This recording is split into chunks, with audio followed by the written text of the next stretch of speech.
Friends, welcome to my channel. आज अपन class 8 का 4th चैप्टर दहन और ज्वाला पढ़ेंगे। वह रासायनिक प्रक्रम जिसमें कोई पदार्थ ऑक्सीजन से अभिक्रिया कर ऊष्मा देता है वह दहन कहलाता है। कोई भी पदार्थ अगर ऑक्सीजन की प्रेजेंस में जलता है तो वह दहन, वो उस प्रोसेस को अपन दहन कहते हैं। और जो भी दहन होता है उसमें कार्बन डाइऑक्साइड निकलती है और ऊष्मा और प्रकाश होता है। जिन पदार्थों का दहन होता है वो दाह्य कहलाता है, अर्थात उन्हें ईंधन कहते हैं। जिन पदार्थों को अपन जलाते हैं वो ईंधन कहलाते हैं। सूर्य में ऊष्मा और प्रकाश नाभिकीय संलयन की अभिक्रिया के द्वारा ही उत्पन्न होते हैं। वह न्यूनतम ताप जिस पर कोई पदार्थ जलने लगता है वह उस पदार्थ का ज्वलन ताप कहलाता है। जैसे कि कोई भी पदार्थ अपन, जैसे कि पेट्रोल है, पेट्रोल सबसे अधिक जल्दी जलेगा, क्योंकि उसका ज्वलन ताप बहुत ही कम है। थोड़ी सी आग देते ही वो जल जाएगा। जिसका ज्वलन ताप सबसे कम होगा वो बहुत ही जल्दी जलेगा। कागज, अब एक यहाँ पे वो एग्जाम्पल दिया हुआ है कि अपन अगर कागज़ के कप में पानी गर्म करें, कागज़ के कप में अगर पानी गर्म करें तो वो कागज़ जलता है। कागज़ का कप है वो जलता क्यों नहीं है? वो जलता इसीलिए नहीं है क्योंकि चालन के द्वारा जो भी अपन ऊष्मा दे रहे हैं वो चालन के द्वारा कागज़ से जल में चली जाती है और जल गर्म हो जाता है। और बट कागज़ नहीं जलता, क्यों? क्योंकि जो भी ज्वलन ताप है वो कागज़ के ज्वलन ताप तक नहीं पहुँच पाता, इसलिए वह जलता नहीं है। जिन पदार्थों का ज्वलन ताप बहुत कम होता है वो ज्वाला के साथ फटाफट आग पकड़ लेता है। जैसे कि पेट्रोल, अल्कोहल और एलपीजी वगैरह जैसे गैस चलाते हैं तो फटाफट छोटी छोटी सी चिंगारी से भी वो फटाफट दहन करने लग जाता है। क्यों? क्योंकि उसमें उसका ज्वलन ताप कम होता है।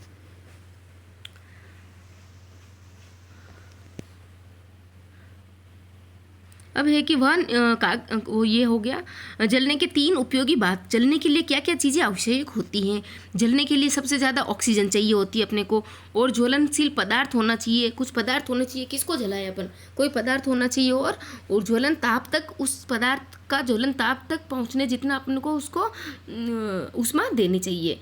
जितनी अपन उसको ज़्यादा ऊष्मा देंगे, जब तक उस ज्वलन ताप तक ना पहुँचे तब तक वो जलता नहीं है। इसीलिए 3 चीज़ें उपयोगी क्या क्या है? ज्वलनशील पदार्थ होना चाहिए, अर्थात ज्वलनशील ही होना चाहिए। ऐसे नहीं बिना ज्वलनशील पदार्थ ले कितना भी जलाए वो जलेगा भी नहीं। ज्वलनशील पदार्थ और ज्वलन ताप और ऑक्सीजन।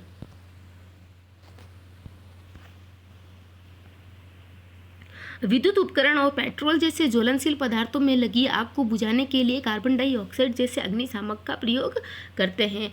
क्यों? क्योंकि जो CO2 होती है वो आग को बुझा देती है, वो ना तो जलती है ना ही जलाने में सहायक होती है। आग पर तुरंत काबू पाने के लिए ऑक्सीजन का संपर्क फटाफट और कार्बन डाइऑक्साइड का स्प्रे करते ही ऑक्सीजन से संपर्क कट जाता है और जलना फटाफट बंद हो जाता है। इसीलिए क्या क्या करना चाहिए? आग लगने पर पानी का छिड़काव करना चाहिए और कार्बन डाइऑक्साइड का स्प्रे करना चाहिए, और जिससे कि उसका आग का जलन ताप फटाफट कम हो जाए। कार्बन डाइऑक्साइड से विद्युत उपकरणों को कोई हानि नहीं पहुंचती, जबकि पानी डालने पर जो भी विद्युत उपकरण है वो उस पर हानि पहुंचती है। क्यों? क्योंकि वो विद्युत का चालक होता है, इसीलिए वो करंट पैदा करता है। ऑक्सीजन से भारी होने के कारण CO2 आग को एक कंबल की तरह लपेट लेती है। जो CO2 होती है वो क्या होती है? ऑक्सीजन से भारी होती है। इससे ईंधन और ऑक्सीजन के बीच संपर्क टूट जाता है और आग पर कंट्रोल हो जाता है। अब दहन बताया गया है कि दहन कितने प्रकार का होता है। दहन 3 प्रकार के होता है: तीव्र दहन, स्वतः दहन और विस्फोट। तीव्र दहन क्या होता है? जैसे कि अपन गैस पे फटाफट लाइटर से ऑन करते ही फटाफट वो एकदम जलने लग जाती है, वो तीव्र दहन हो गया। स्वतः दहन जो कि श्वेत फास्फोरस होता है वो हवा में खुला रखने पर वो स्वतः ही जल उठता है, वो स्वतः दहन हो गया। विस्फोट पटाखे वगैरह जिस पे ज़्यादा ध्वनि और प्रकाश निकलता है वो विस्फोट कहलाता है। बॉम्ब वगैरह फूटना वो विस्फोट कहलाता है। मोमबत्ती जलने पर ज्वाला का निर्माण करता है, जबकि लकड़ी जलने पर ज्वाला का निर्माण, कोयले से ज्वाला का निर्माण नहीं होता। क्यों? मोमबत्ती जलने पर तो ज्वाला का निर्माण होता है। क्यों? क्योंकि जब भी मोमबत्ती को अपन ये माचिस से जलाते हैं तो उसमें से कुछ लिक्विड निकलता है, देखना आप, वाष्पित होता है। जो भी पदार्थ वाष्पित होगा वो ज्वाला का निर्माण करेगा। लकड़ी में से तो कोई वाष्पन नहीं होता, कोयले में से कुछ भी नहीं निकलता, इसीलिए वो ज्वाला का निर्माण नहीं करता। ये देखो इधर लिखा हुआ है सारा ही।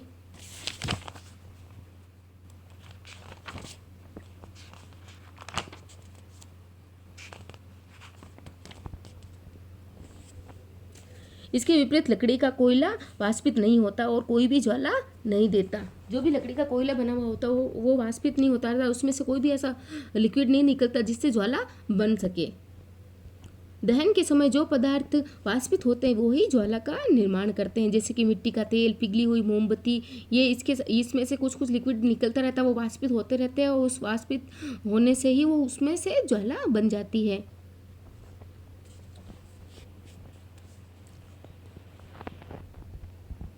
मोमबत्ती जलने पर ज्वाला का निर्माण होता है, पर लकड़ी के कोयले से जलने से नहीं।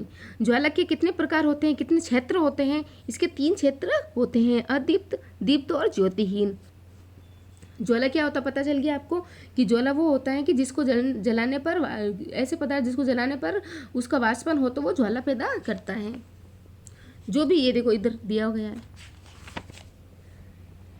ये सब जो भी सबसे बाहरी पार्ट होता है वो होता है अदीप्त पार्ट। ये सबसे बाहर होता है वो ब्लू कलर का होता है, ये अदीप्त पार्ट होता है। जो बीच का होता है वो आंशिक दहन होता है, अर्थात सबसे थोड़ा सा कम गर्म होता है। जो अंदर होता है वो सबसे ही कम गर्म होता है। ये सबसे गर्म बाहरी भाग सबसे गर्म अदीप्त, अर्थात अदीप्त भाग सबसे गर्म, और ये थोड़ा सा कम गर्म, और ये सबसे कम गर्म, अर्थात यहाँ पे दीप्तहीन। जो भी दीप्तहीन भाग होता है वो पूरा ब्लैक ब्लैक होता है, और इसके ऊपर जो होगा वो येलो येलो, दीप्त भाग होता है वो येलो येलो होता है। जो भी ये देखो सुनार जब सुनार अपनी फूकनी से फूंक मारता है तो कौन से ज्वाला पे वो अपने को रखता है? वो ये इस ज्वाले पे फूंक मारता है, अदीप्त पे। वो हमेशा अदीप्त ज्वाला ही, अदीप्त क्षेत्र ही यूज लेता है। क्यों? क्योंकि यहाँ वो सबसे गर्म होता है, यहाँ पे सबसे अधिक टेम्परेचर है, यहाँ पे बिल्कुल भी नहीं होता, यहाँ पे थोड़ा सा कम होता है। सोना और चांदी को पिघलाने के लिए स्वर्णकार ज्वाला के अदीप्त क्षेत्र का उपयोग करता है, क्योंकि ये सबसे अधिक ताप वाला होता है। यदि ईंधन के 1 किलोग्राम के पूर्ण दहन से प्राप्त ऊर्जा की मात्रा उसके ऊष्मीयमान कहलाता है। अर्थात 1 किलोग्राम अपन ने 1 किलोग्राम कुछ कोयला या कुछ ऐसा उसको पूरा दहन कर दिया तो जिससे भी ऊष्मा निकलेगी वो उसका ऊष्मीयमान कहलाता है। इसका मात्रक होता है कि किलो जूल प्रति किलोग्राम।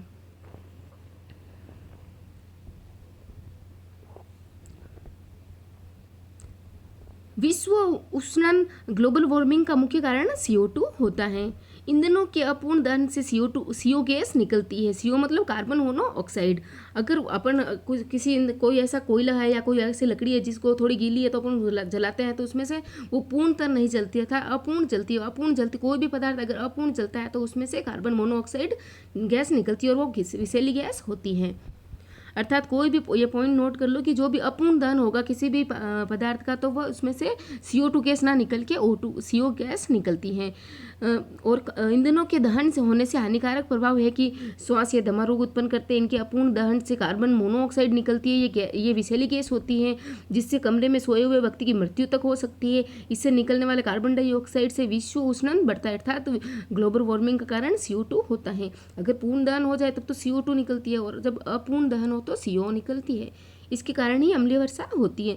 सल्फर और नाइट्रोजन के ऑक्साइड होते हैं वो अम्लीय वर्षा का मुख्य कारण होते हैं। अम्लीय वर्षा फसलों को नष्ट कर देती है, मृदा को अम्लीय बना देती है। अम्लीय वर्षा का पानी नदी या तालाब में मिल जाए तो जीव भी नष्ट हो जाते हैं। और नाइट्रोजन के ऑक्साइड वर्षा जल में घुल जाते हैं और अम्ल बनाते हैं। ऐसी वर्षा को अपन अम्लीय वर्षा कहते हैं। LPG जलने पर धुआं नहीं छोड़ता जबकि लकड़ी जलने पर धुआं छोड़ता है। यही कारण है कि LPG को एक स्वच्छ ईंधन माना जाता है। LPG एक स्वच्छ ईंधन होता है। क्यों? क्योंकि इसका ज्वलन ताप बहुत कम होता है और लकड़ी का ज्वलन ताप बहुत अधिक होता है। कितना भी अपन उसको आग उष्मा देते रहे, आग देते रहे, वो बहुत लेट जलती है। और LPG धुआं भी नहीं देती। ईंधन के परिस्थितियों की सूची बनाइए। अच्छा, ईंधन के लिए अपन को क्या क्या जलने के लिए, ईंधन जलने के लिए क्या क्या चाहिए होता है? ज्वलन ताप चाहिए होता है, ऑक्सीजन चाहिए होती है, और ईंधन या फिर कुछ जो पदार्थ जलाने के लिए कुछ भी पदार्थ हो वो ज्वलनशील पदार्थ होना चाहिए जिसको अपन जलाएंगे। रिक्त स्थान की पूर्ति करो। लकड़ी और कोयला जलने से वायु का प्रदूषण होता है। घरों में काम आने वाले एक द्रव ईंधन है, कौन सा? वो LPG है, लिक्विड पेट्रोलियम गैस। जलना प्रारंभ होने से पहले ईंधन को ज्वलन ताप तक गर्म करना आवश्यक होता है। अगर वो ज्वलन ताप तक नहीं पहुंचता है तो वो कभी भी नहीं जलेगा। अगर अपन कोई भी कुछ भी जलाते हैं तो कब जलता है वो? जैसे कि दिया जलाते हैं तो अपन थोड़ी देर तक उसको लगा के रखते हैं, तब थोड़ा फटाफट आग पकड़ लेता है। इसका मतलब जो भी हो बात है उसका ज्वलन ताप तक पहुंचने से ही उसमें आग लगती है। तेल द्वारा उत्पन्न आग को पानी द्वारा नियंत्रित नहीं किया जा सकता। क्यों? क्योंकि वो तेल द्वारा लगी हुई आग को हमेशा कार्बन डाइऑक्साइड के छिड़काव से ही नियंत्रित किया जा सकता है। समझाइए कि मोटर वाहनों में सीएनजी के उपयोग से हमारे शहरों का प्रदूषण किस प्रकार कम हुआ है। सीएनजी से तो अपन को पता है ये प्राकृतिक गैस है और ये बहुत कम धुआं करती है और खतरनाक नहीं होती। इससे प्रदूषण नहीं होता है। इस पेट्रोलियम एक जीवाश्म ईंधन होता है। इसके उपयोग से बहुत से वायु में खतरनाक प्रदूषक निकलते हैं, जैसे सल्फर और नाइट्रोजन के ऑक्साइड, और इसकी अपूर्ण दहन से कार्बन मोनोऑक्साइड जैसे विषैली गैस निकलती है। परंतु सीएनजी एक बहुत ही साफ सुथरा गैस होता है, जिसके दहन से ना तो मात्र प्रदूषक निकलते हैं। यदि हम सीएनजी का उपयोग करते हैं तो शहरों में वाहनों से फैलने वाला प्रदूषण भी कम हो जाएगा। ईंधन के रूप में एलपीजी और लकड़ी की तुलना कीजिए। एलपीजी जलने पर धुआं नहीं छोड़ता, जबकि लकड़ी जलने पर धुआं छोड़ता है। क्यों? एक लकड़ी का ज्वलन ताप अधिक होता है, एलपीजी का ज्वलन ताप कम होता है। एलपीजी की थोड़ी मात्रा अधिक ऊष्मा देती है, जबकि लकड़ी की बहुत मात्रा भी जलकर कम ऊष्मा देती है। जिसका ज्वलन ताप कम होगा वो अधिक ऊष्मा देगा, जिसका ज्वलन ताप अधिक होगा वो कम ऊष्मा देगा।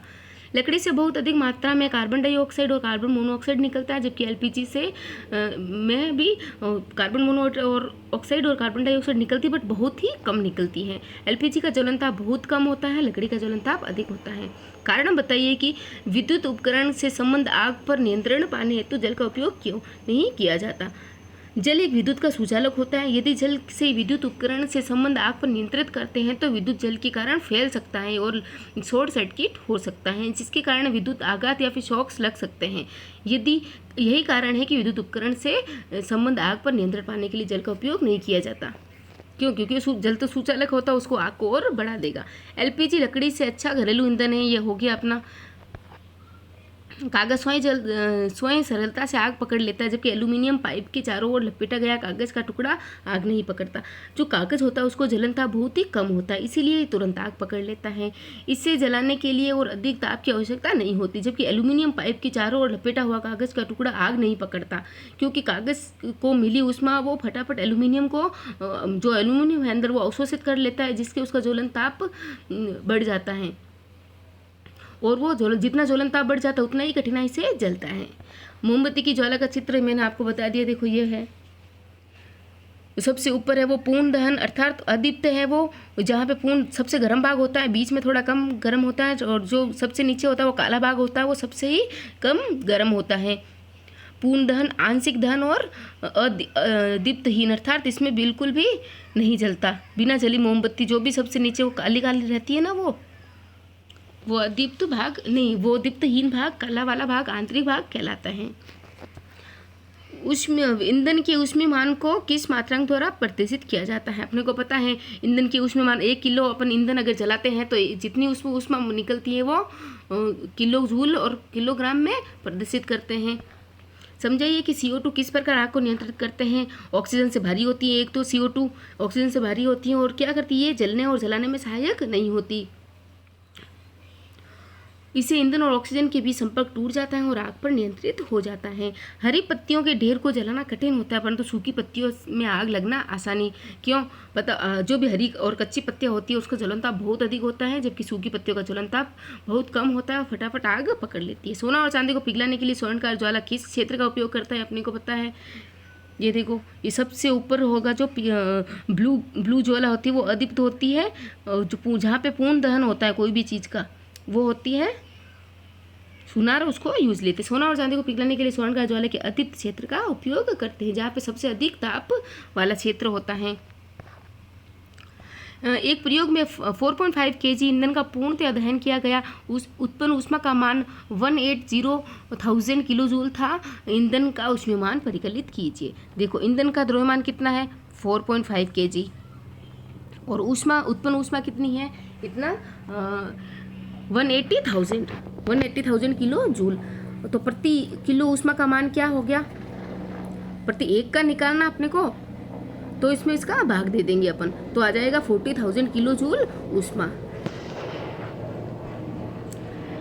क्या जंग लगने के प्रक्रम को दहन कहा जा सकता है विवेचना? हाँ, जंग लगना भी एक दहन है। क्यों? क्योंकि वो भी ऑक्सीजन के प्रेजेंस में होता है। सबसे इम्पोर्टेंट बात, क्योंकि दहन की परिभाषा के अनुसार वह प्रक्रिया जिसमें पदार्थ का ऑक्सीजन के साथ अभिक्रिया कर ऊष्मा देता है, प्रकाश देता है, उसको दहन कहते हैं। जंग लगना भी एक ऊष्माक्षेपी अभिक्रिया होती है और इसके दौरान भी ऊष्मा निकलती है।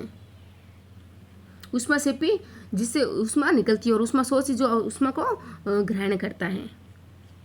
अभिदा और रमेश ने एक प्रयोग किया कि जिसमें बीकर में रखे जल को गर्म किया। अभिदा ने बीकर को मोमबत्ती ज्वाला के पीले भाग पर रखा और रमेश ने बीकर की ज्वाला को सबसे भारी भाग पर रखा। किसका पानी कम समय में गर्म हो जाएगा? आपको पता है रमेश का होगा, क्योंकि रमेश ने सबसे ऊपर अदीप्त भाग जहाँ पूर्ण दहन होता है, सबसे गर्म भाग होता है, वहाँ पे रखा, जल्दी गर्म होगा। जो भी उसमें का भारी भाग होता है, ज्वाला का भारी भाग सबसे गर्म होता है। ये एक्स्ट्रा क्वेश्चन है। दहन किसे कहते हैं? रासायनिक प्रक्रम या रासायनिक प्रोसेस जिसमें कोई भी पदार्थ ऑक्सीजन की से अभिक्रिया करके ऊष्मा देता है, अर्थात कोई भी पदार्थ ऑक्सीजन के प्रेजेंस में चलता है, दहन कहलाता है। और दहन होता है तो उसमें क्या क्या निकलता है? दहन के प्रोसेस से हमेशा कार्बन डाइऑक्साइड, ऊष्मा और प्रकाश निकलता है। दाह या ईंधन क्या कहते हैं? जलने वाले पदार्थ को अपन दाह या फिर ईंधन कहते हैं। सूर्य में ऊष्मा और प्रकाश किस अभिक्रिया के द्वारा होता है? नाभिकीय संलयन।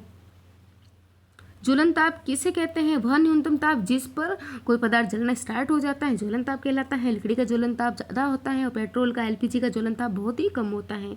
विद्युत उपकरण और पेट्रोल जैसे ज्वलनशील पदार्थों में लगी आग को बुझाने के लिए अग्निशामक का प्रयोग किया जाता है। कौन से अग्निशामक? अगर पूछ ले कि अग्निशामक में कौन सी गैस होती है तो कार्बन डाइऑक्साइड। मोमबत्ती जलने पर ज्वाला का निर्माण करता है जबकि लकड़ी का कोयला नहीं करता। क्यों? कि दहन के समय जो पदार्थ वाष्पित होता है वे ज्वाला का निर्माण करते हैं। अगर कोई किसी चीज़ को अपन जला रहे हैं और वो अगर वाष्पित हो रहा है तब तो ज्वाला का निर्माण होगा, और अगर वाष्पित नहीं होता, वो उसमें से कोई भी ऐसा वाष्प वाला पदार्थ नहीं निकलता, तो वो ज्वाला का निर्माण नहीं करता।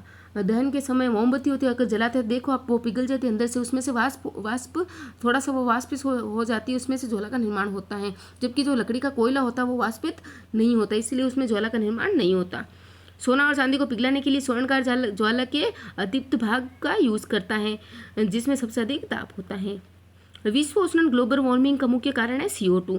ईंधनों के अपूर्ण दहन से कौन सा गैस निकलता है? अपने को पता है, देखो पूर्ण दहन से तो CO2 गैस और अपूर्ण दहन से CO अर्थात कार्बन मोनोऑक्साइड। अम्लीय गैस का मुख्य कारण क्या क्या होते हैं? सल्फर और नाइट्रोजन के ऑक्साइड होते हैं, वो अम्लीय गैस, अम्लीय वर्षा का मुख्य कारण होते हैं। जो भी यहाँ पे बारिश होती है तो बारिश जो भी भाप बन के ऊपर उड़ जाते हैं, सल्फर और नाइट्रोजन के ऑक्साइड मिलके अम्लीय, जब वर्षा के साथ आते हैं तो उस वर्षा को अपन अम्लीय गैस, अम्लीय वर्षा कहते हैं। कारण बतलाइए। एलपीजी लकड़ी से अच्छा घरेलू ईंधन है। एलपीजी जलने पर धुआं नहीं छोड़ता जबकि लकड़ी जलने पर धुआं छोड़ती है। क्यों धुआं छोड़ती है? क्यों? क्योंकि इसका ज्वलन ताप बहुत ही अधिक होता है, जल्दी से जलती नहीं। इसका ज्वलन ताप बहुत कम होता है और जल्दी से जल जाती है और धुआं भी नहीं छोड़ती। और ये एलपीजी अच्छा ईंधन होने, इसकी क्वालिटी अच्छी, इसलिए धुआं भी नहीं छोड़ती। सीएनजी भी धुआं नहीं छोड़ता। कागज के कप में पानी को उबालने पर कागज क्यों नहीं जलता? कागज के कप को दी जाने वाली ऊष्मा, अगर अपन कागज के कप में पानी डाल के गर्म करते हैं तो जो अपन ऊष्मा किसको दे रहे? कागज के कप को दे रहे हैं। वो चालन के द्वारा कागज के कप में से पानी में चली जाती है और पानी गर्म होता रहता है। अतः जल की उपस्थिति में ताप कागज के ज्वलन ताप तक नहीं पहुंच पाता। जो भी ऊष्मा अपन कागज को दे रहे जलाने के लिए, तो वो फटाफट अपने उस ऊष्मा को ट्रांसफर कर देता है किसमें? पानी में, और वो पानी धीरे धीरे गर्म होता रहता है। जब तक कागज के अपन ज्वलन ताप तक नहीं पहुंचते जब तक वो कागज नहीं जलेगा, इसलिए वो कागज नहीं जल पाता। जलने के लिए क्या क्या चाहिए होते हैं? ज्वलनशील पदार्थ चाहिए होता है, ज्वलन ताप होना चाहिए उसका, और ऑक्सीजन। आग पर तुरंत काबू कैसे पाए जाएंगे? आग पर तुरंत काबू पाने के लिए ऑक्सीजन का संपर्क काट दिया जाता है, अर्थात ऑक्सीजन का संपर्क काट दिया जाता है। इसका मतलब यह है कि या तो इसको पानी डाल दिया जाता है या फिर CO2 का छिड़काव करने से ऑक्सीजन ही उससे ऑक्सीजन, अगर आग जल रही है वहाँ पे ऑक्सीजन उपलब्ध नहीं है आसपास में तो आग बुझ जाएगी, क्योंकि जो भी दहन होता है वो आग के ऑक्सीजन के प्रेजेंस में ही होता है। ऑक्सीजन ही नहीं होगी तो वो फटाफट बुझ जाएगी और उसका ज्वलन ताप फटाफट कम हो जाएगा। विद्युत उपकरणों में लगी आग को बुझाने के लिए CO2 के छिड़काव से क्या लाभ है? कार्बन डाइऑक्साइड से विद्युत उपकरणों को कोई हानि नहीं पहुंचती, जबकि पानी डालने पर पानी विद्युत का चालक होता है तो उससे विद्युत का चालन होने से करंट भी आ सकता है और उन विद्युत बल्ब को फ्यूज भी कर सकता है, फ्यूज या फिर शॉर्ट सर्किट भी हो सकता है। कार्बन डाइऑक्साइड कैसे एक अच्छा अग्निशामक यंत्र है? ऑक्सीजन, ये पहला तो ऑक्सीजन से ये भारी है। ऑक्सीजन से भारी होने के कारण CO2 आग को कंबल की तरह लपेट लेता है। इससे ईंधन और ऑक्सीजन के बीच संपर्क टूट जाता है। कैसे टूट जाता है? क्योंकि ईंधन को जलने के लिए ऑक्सीजन नहीं मिलती तो वो बुझ जाती हैं।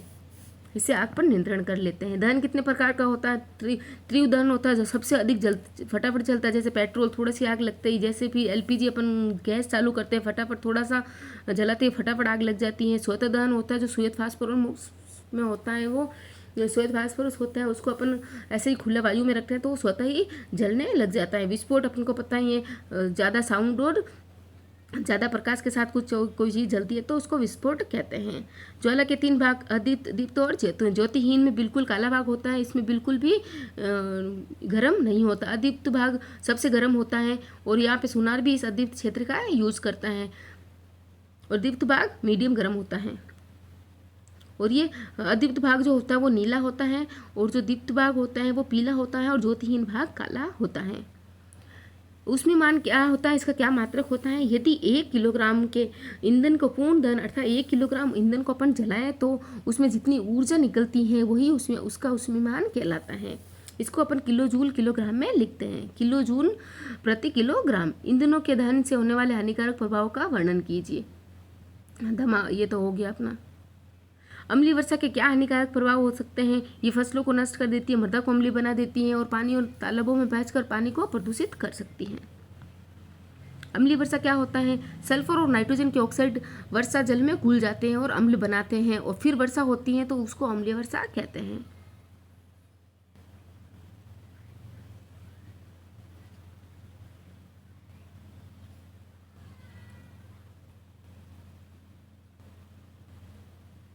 Thank you friends.